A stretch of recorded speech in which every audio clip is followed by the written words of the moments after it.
In this last part of chapter 2C, I would like to continue with the managing the marketing effort. So, in the managing the marketing effort, you have analysis, planning, implementation, and control. When you're done with your analysis, you go into the planning phase. In analysis phase, you are trying to determine your target market, your potential market share, your strategic marketing plan, and your product and your service description. All of these things are defined clearly in the analysis phase. And then you need to do the planning phase, in which you develop strategic plans to execute the findings in the analysis phase. Then you have implementation, in which you carry out the plans itself, and then the control is measure results, evaluate results, take corrective action. So these are the three things that you do in the control phase. A SWOT analysis, you must have heard of the word SWOT analysis, and SWOT analysis will help you identify your strengths, weaknesses, opportunities, and threats. Notice the matrix format in which these four placards are arranged. You have the internal and external, positive and negative. So opportunities are external to the environment, okay, and these are positive for the business. Strengths are internal to the environment and they are also positive to the business. Threats are external to the environment and they are negative to the business. And weaknesses are also negative, but they are internal to the company. Okay, come to think of it, you have internal and external, positive and negative factors. Opportunities are external factors that the company may be able to exploit to its advantage. For example, maybe you have a park opening across your store. That's an opportunity. Okay, that means more people will come close to your store.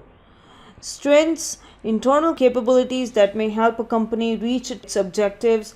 Okay, you just hired a very top-notch instructional designer in your company, and this instructional designer is supposed to solve all your learning problems.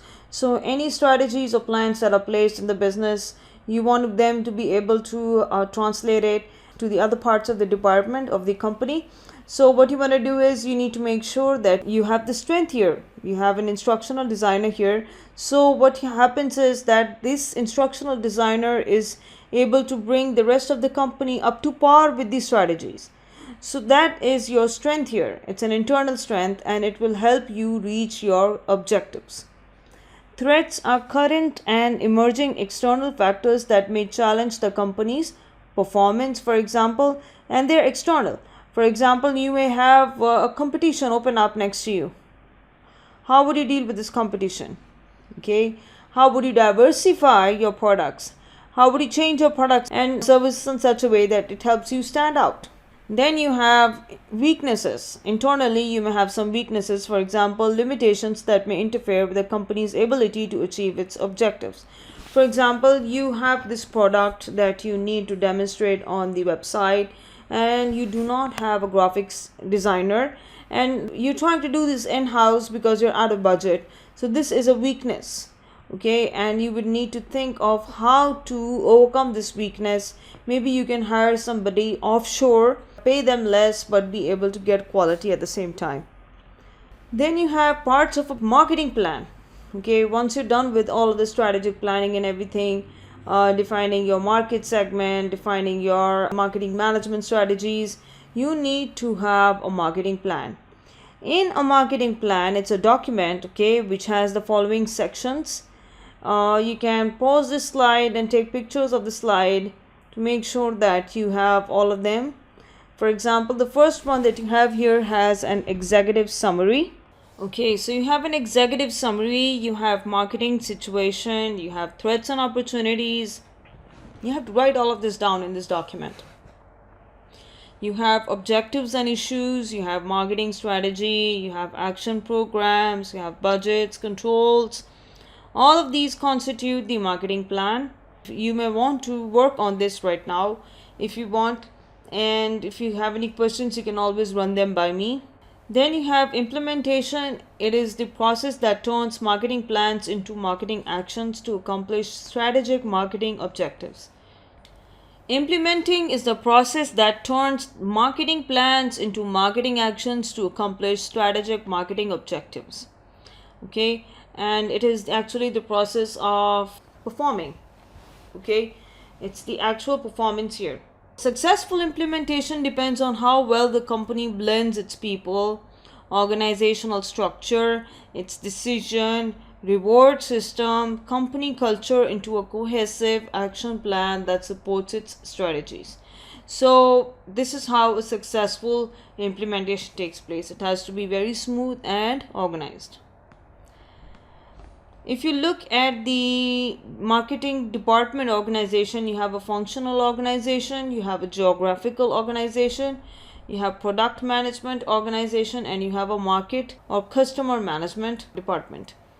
Marketing control is the process of measuring and evaluating the results of marketing strategies and plans and taking corrective action to ensure that objectives are achieved. Okay, for that you have operating control and you have strategic control. Strategic control is where all the theory is written out, the plans, the goals, the mission, objectives. Those are your strategic control. Operating control is the practical. Okay, testing all your theories, putting your theory into practice. That's what operating control means. So marketing control has planning and implementation. That's what it means. Return on marketing investment, ROI. Now ROI is something that's used very commonly. Return on marketing investment or marketing ROI is the net return from a marketing investment divided by the cost of the marketing investment. So as I explained in the beginning of the chapter, that you will have a certain amount of finances dedicated for marketing. And then once you start getting your revenue, you should be able to make way more money than what you spent in the marketing.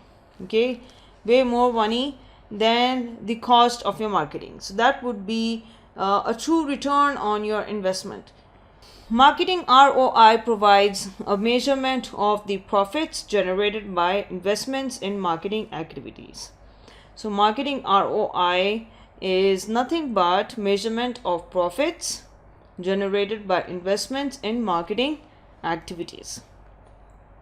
With this, I am going to end my chapter 2 here, and we are going to work on chapter 3 after this. If you have any questions so far, just make sure that you message under this video. So up next, we're going to talk about other interesting issues and technology based marketing in chapter 3. I'll see you shortly.